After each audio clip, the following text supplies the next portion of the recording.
Team Philippines is making waves at the 13th ASEAN Para Games in Thailand. And for the details, we have mobile journalist Denise Valdesancho. Denise, what's the latest? At ilan na nga ba ang nakuha na medals ng ating mga atleta?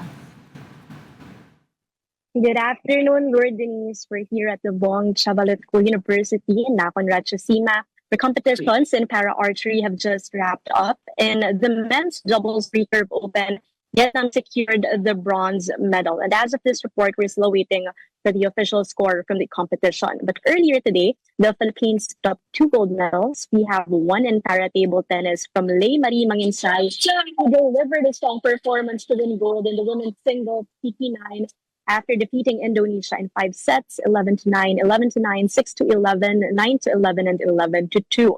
Meanwhile, in Paris swimming, Angel Autumn earned her 4th medal today, capturing gold in the women's sports S5 and setting a new ASEAN Para Games record with a time of 1 minute and 43.87 seconds, breaking the previous mark set back in 2001.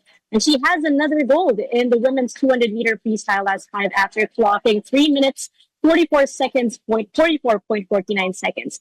As of this update, Lord Denise, Team Philippines remains 4th overall. We have 55 medals all in all. That's 18 golds, 19 silvers, and 18 bronzes. Lord Denise.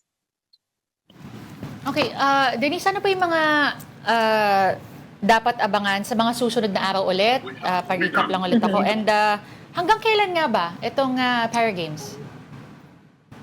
Sorry, Denise. Okay lang mong paulit yung last part. Hanggang kailan lang? Hanggang kailan natin pwedeng abangan at subaybayan itong Para Games?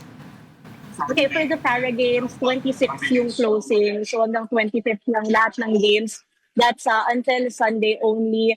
For today, marami pa tayong aabangan for para-athletics. Hindi talaga tayo nauubusan for para-athletics dahil napakaraming events para-athletics alone. Itong para-archery nga, kakatapos lang ng Team Philippines sa Battle for Bronze. But we still are waiting for results in para-fencing, para-judo, para-table tennis. Maraming preliminary events today. And we also have preliminaries in the women and men's 5x5 basketball, as well as we have sitting volleyball today. In the next few days, for example, tomorrow, marami tayong medal matches for para-archery.